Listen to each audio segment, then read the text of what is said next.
Inspector ऋषि के 9th episode में स्वागत है आप सभी का। और इस एपिसोड की स्टार्टिंग वहीं से होती है जहां पे इंस्पेक्टर ऋषि को दिखी थी वनराची, वो उसके पीछे भागते हैं और फिर 8 एपिसोड खत्म हो जाता है। 8 एपिसोड अगर आपने नहीं देखा है तो आप मेरे चैनल में जाके देख सकते हैं। 9th एपिसोड की स्टार्टिंग में इंस्पेक्टर जो ऋषि है वो भाग रहे हैं वनराची के पीछे जंगल में और वो चेज कर रहे हैं वनराची को। वहीं वनराची जो है उनसे छुप रही है और वो भूतों की तरह पेड़ों पे चढ़ रही है, कभी उनके पीछे आ रही है और इंस्पेक्टर ऋषि को डरा रही है। इसके बाद होता यह है, ऋषि जो है वो भागते भागते एक पहाड़ी पे चढ़ जाते हैं और एक पेड़ के पास खड़े हो जाते हैं।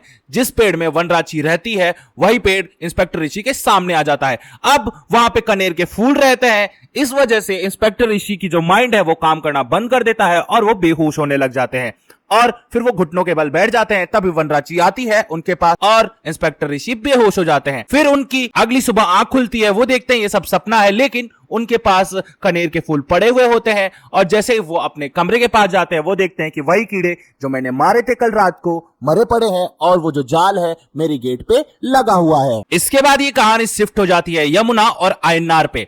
यमुना आती है, एक ऑटो से उतरती है और देखती है कि सामने मेरे एक बिल्डिंग है। उस बिल्डिंग में आयन्नार उसको बुलाता है और एक वो कॉम्प्लेक्स देखते हैं।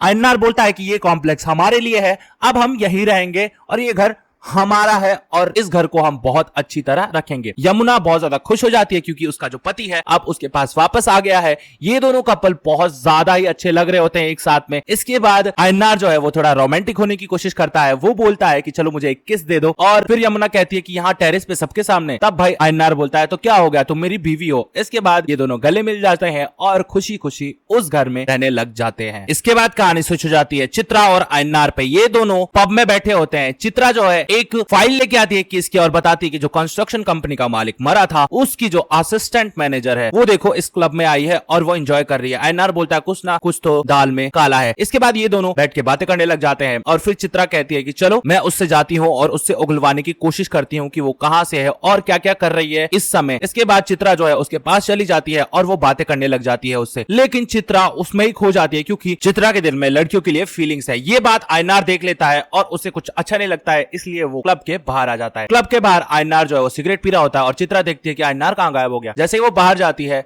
वो देखती है कि आयन्नार बहुत ज्यादा परेशान दिख रहा है। तब चित्रा जाके सारी बातें आयन्नार को बता देती है कि मैं ऐसी नहीं हूँ, मैं लड़कियों के लिए फीलिंग रखती हूँ, मेरे को कोई इंटरेस्ट नहीं है लड़कों में और मैं जानती हूँ तू मुझे समझने में बहुत ज्यादा वक्त लगाएगा, इसलिए मैंने कहा था कि तू नहीं समझेगा। आयन्नार भी बहुत ज्यादा शॉक्ड हो जाता है और वो कहता है कि देखो मैं बहुत छोटे कम्युनिटी से आता हूँ और मेरा छोटा सा घर है, तो मैं इन सब बातों में नहीं जाता हूँ और इतना फास्ट फॉरवर्ड मैं हूं नहीं। इसके बाद वो मुड़ के आगे चला जाता है और सोचता है कि यार मेरी दोस्त है, चलो इसकी थोड़ी मदद कर देते हैं। उसके बाद वापस आता है वो लौट के और कहता है ठीक है मैं तुझे थोड़ा टाइम लगाऊंगा समझने में, लेकिन मैं समझ लूंगा क्योंकि तू मेरी दोस्त है यार, चल सिगरेट पीते हैं। और फिर ये दोनों खुशी खुशी सिगरेट पीने लग जाते हैं और यहाँ पे चित्रा थोड़ी इमोशनल भी हो जाती है। फिर ये कहानी स्विच हो जाती है चित्रा, ऋषि और आयन्नार पे, जहां पे चित्रा बताती है कि एक अमरम जो है वो सारा कंस्ट्रक्शन अपने हाथ में लिया था और फिर वो रोड बनाने के चक्कर में सारे जंगल काट देता था और जो जानवर वहां पे मर जाते थे उनकी स्मगलिंग करता था और इस वजह से बहुत आगे बढ़ गया था और सारे पॉलिटिशियंस, न्यूज रिपोर्टर्स और बहुत सारे लोगों को उसने मुट्ठी में कर लिया था। ऋषि बोलते हैं कि कभी सोचा है कि इन्हीं लोगों को टारगेट क्यों कर रही है वनराची, क्योंकि इन्होंने जंगल को किसी ना किसी तरीके से चोट पहुंचाई है और उनके जानवरों को भी। लो भाई मैंने तो पहले कहा था जो भी जंगल को चोट पहुंचाने की कोशिश करेगा वनराची उसे जरूर मार देगी। शायद हो सकता है कि ऋषि ने जंगल को चोट ना पहुंचाई हो इसलिए ऋषि बच गया हो और हमारी कैथरीन के ऊपर भी हमला हुआ था तो कैथरीन ने भी चोट नहीं पहुंचाई थी इसलिए कैथरीन भी बच गई हो। अब इसकी कहानी आगे सुनते हैं। फिर ये कहानी सोच जाती है उसी पोचर पे जो उस मुठभेड़ में भाग गया था। वो एक गुफा में जाके छुप गया है और उसका चाचा होके उसे खाना देता है और वो उससे बड़ी बदतमीजी से बात करता है और कहता है जा यहाँ से चला जा। और उसका चाचा बोलता है ठीक है आज तो तुझे खाना दे दिया है लेकिन अब दोबारा मत दिखना, फटाफट से इस शहर से बाहर निकल जा वरना पुलिस वाले तुझे छोड़ेंगे नहीं। फिर ये कहानी शिफ्ट हो जाती है ऋषि पे। वो जाता है सत्या के घर पे जहां पे उसके फादर सत्या का इलाज कर रहे होते हैं क्योंकि सत्या को बहुत ज्यादा चोट आई होती है उस मुठभेड़ में। अब ऋषि को वो पूछते हैं कि बेटा यहाँ पे खाना खा के जाना। इन दोनों में बहुत सारी बातचीत होती है और ऋषि उन केसेस की भी बात करते हैं ताकि सत्या से वो सही सही सारी जानकारी ले सके। इसके बाद ऋषि के पास एक फोन आता है और ऋषि जंगल में जाके देखता है वही पोचर जो है पेड़ पे लटका हुआ है उसको मार के उसी स्टाइल में लटकाया गया है, यानी कि वनराची स्टाइल में। अब भाई उसका चाचा आता है और कहता है कि वो एक बेवड़ा था और वो बहुत ज्यादा खराब इंसान था, वो स्मगलर बन चुका था और आज शाम वो शहर से बाहर जाने वाला था, लेकिन इससे पहले वो मर गया क्योंकि मैं जब गुफा से बाहर आ रहा था तो कोई आवाज मुझे छू के गई थी और मुझे लगा कि वहां पे वनराची है और मैं डर के वहां से भाग गया। अब ऋषि जो है उस गुफा का पता ले लेते हैं और उस गुफा में सत्या, अयननार, चित्रा और ऋषि जाने के लिए तैयार हो जाते हैं। इसके बाद वो लोग देखते हैं कि उस गुफा में बहुत सारी खाने पीने के सामान और बंदूक भी पड़ी हुई है उस पोचर की। अब वो लोग समझ जाते हैं कि हो ना हो ये यहीं पे था। इसके बाद ऋषि सोचते हैं कि चलो इसके अंदर देख के आते हैं है क्या इसके अंदर। अब ऋषि ये सब अंदर जाने लग जाते हैं, लेकिन चित्रा जो है वो डर के मारे नहीं जा रही होती है क्योंकि उसे अंधेरे से डर लग रहा होता है। अब अयननार बोलता है तो तुम यहीं रुक जाओ, लेकिन चित्रा बोलती है नहीं नहीं मैं आऊंगी। इसके बाद ये सारे लोग अंदर जा रहे होते हैं। थोड़ी दूर पे जाने के बाद देखते हैं कि वहां पे दो रास्ते हैं। अब चित्रा और ऋषि तो एक रास्ते में जाते हैं और अयननार और सदा एक रास्ते में जाते हैं। इधर जैसे ही वो आगे जा रहे होते हैं तो ऋषि बहुत ज्यादा आगे निकल जाता है और चित्रा थोड़ी पीछे छूट जाती है। जैसे ही वो देखती है कि उसके सामने कुछ आ सा रहा है और चमगादड़ है वो बहुत सारे उड़ रहे हैं, तो वो बहुत ज्यादा डर जाती है। फिर वो भाग के जा रही होती है ऋषि के पास, तभी देखती है कि उसके सामने दो भूत खड़े हैं और वो बहुत ज्यादा डर जाती है और वो चिल्लाने लग जाती है। वो भाग के ऋषि के पास जाती है और बहुत चिल्ला रही होती है। तब उसे वनराची का वो पुतला भी दिखता है और जब वो ऊपर गुफा की देखती है तो उसके छत पे बहुत सारे हाथ चित्रा को खींचने के लिए आ रहे होते हैं।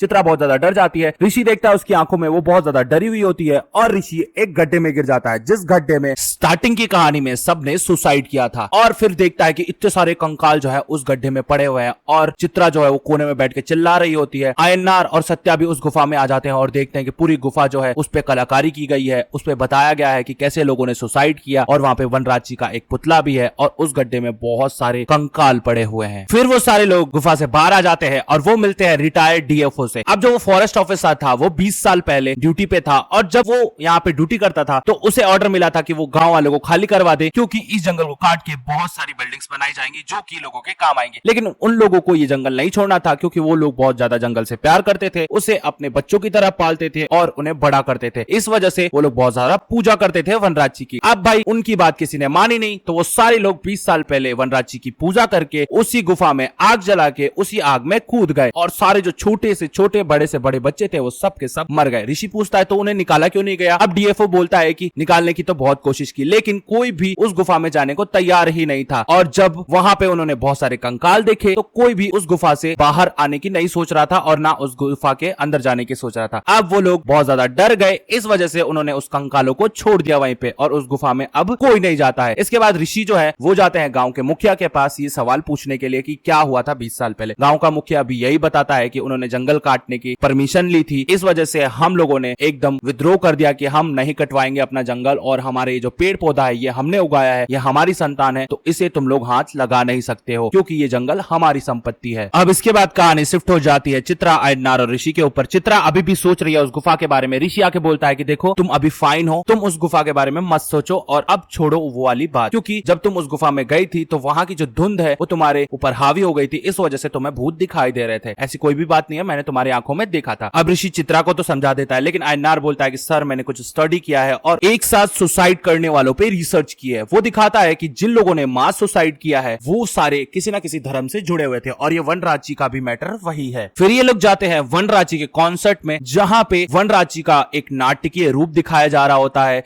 लोगों के द्वारा, क्योंकि ये वही लड़की होती है जिनको शक के निगाह पे पकड़ा था पुलिस वालों ने। अब भाई वो लड़की बहुत अच्छी तरह नृत्य कला करती है और बताती है कि वनराची कैसी है और वन से उसको कितना प्यार है। इसके बाद ये भी बताती है कि वन को कोई भी नुकसान पहुंचाने की कोशिश करेगा तो वो उसे मार देगी। ये नाटक वहीं खत्म हो जाता है। ये लोग समझ जाते हैं कि कुछ ना कुछ तो गड़बड़ जरूर है और इसके बाद कहानी शिफ्ट हो जाती है कैथरीन के ऊपर। कैथरीन का आज बर्थडे है तो चलिए हैप्पी बर्थडे बोलिए सभी इसको। और फिर दिखाया जाता है कैथरीन बहुत ज्यादा सुंदर दिख रही होती है। यहाँ ऋषि आता है और बातें करने लग जाता है कैथरीन से। तभी होता यह है बच्चे आके पार्टी क्रैकर छोड़ देते हैं, वो क्रैकर जाके ऋषि के आंख में लग जाता है और फिर उसकी आंखें जो है वो जलने लग जाती हैं। जब जलन होती है तो वो अपनी एक आंख निकाल लेता है। बच्चे बोलते हैं देखिए अंकल की एक आंख तो है ही नहीं। इसके बाद ऋषि कहता है कि ये कोई आंख नहीं है, ये तो बस एक शेल है ताकि मेरा जो आंख है वो कवर हो सके, क्योंकि मैं अगर ये आंख निकाल दूंगा तो बहुत ज्यादा डरावना लगूंगा। लेकिन बच्चे बोलते हैं अंकल आप कूल लग रहे हो, आप ऐसे ही रहा करो। इसके बाद वो लोग वॉशरूम में चले जाते हैं और वॉशरूम में जाने से का क्या मतलब है, चलो उल्टा मत सोचो। ऋषि को अपनी आंख धोनी होती है, इस वजह से वो वॉशरूम में जाते हैं। इसके बाद वो बाहर आ जाते हैं और फिर रात हो जाती है। वो चले जाते हैं अपने गेस्ट हाउस पे। जैसे ही ऋषि और कैथरीन जा रहे होते हैं आगे, कैथरीन रुक जाती है और कहती है कि मैं आपसे प्यार करने लगी हूँ, मैं आपसे बहुत ज्यादा प्यार करती हूँ। आप मुझसे प्यार करते हैं या नहीं करते ये तो नहीं पता, लेकिन मैं अब आपके बिना नहीं रह सकती। ऋषि बोलता है तुमने कुछ भी गलत नहीं कहा है, मैं भी तुमसे बहुत ज्यादा प्यार करता हूँ। और फिर इनके बीच बहुत जोरदार का किस्सी हो जाती है। और फिर जैसे ये लोग किस कर रहे होते हैं, वो देखते हैं कि हमारे गेस्ट हाउस की जो लाइटें हैं वो बंद चालू होने लग गई हैं और कैथरीन वहां डर जाती है। यहाँ ऋषि भी बहुत ज्यादा डर जाता है। इसके बाद ये लोग घर में जाने लग जाते हैं क्योंकि इनको कहीं से आवाजें आने लग जाती है। ऋषि पूरा गेस्ट हाउस चेक करने लग जाता है कि कहीं ना कहीं कुछ तो जरूर है जहां से आवाज आ रही है। जैसे ही वो गेट के अंदर पहुंचता है, वो देखता है कि गेस्ट हाउस पे एक शेल्टर बना हुआ है और उसमें कुछ ना कुछ तो है। वो सीढ़ी चढ़ के उस शेल्टर को खोलता है और जैसे ही वो देखता है वहां पे एक लाश पड़ी होती है और वो भी पूरी ककून से लिपटी हुई। वो बहुत ज्यादा डर जाता है और वो पीछे हट जाता है। इसके बाद वो वापस से ऊपर चढ़ता है और उस लाश को जैसे ही छूता है, वो देखता है कि वो तो एक सच में लाश है, वो कोई भूत नहीं है। और इसके बाद ये 9th एपिसोड जो है वो खत्म हो जाता है। तो क्या लगता है वो लाश किसकी होगी, ये तो पता चलेगा 10th एपिसोड में। 10th एपिसोड फाइनल एपिसोड है, तो इसके लिए आप लोगों को बहुत सारा लाइक करना पड़ेगा, चैनल करना पड़ेगा सब्सक्राइब, वीडियो कर दीजिए शेयर। और तब तक के लिए मिलूंगा नेक्स्ट वीडियो में। Tata bye bye see you. और इसके बाद एक हॉलीवुड की अमेजिंग वेब सीरीज का एक्सप्लेनेशन लाने वाला हूं, तो मेरे चैनल को बहुत सारा सब्सक्राइब करके रख लीजिए क्योंकि बहुत मजा आने वाला है इसके बाद आप लोगों को।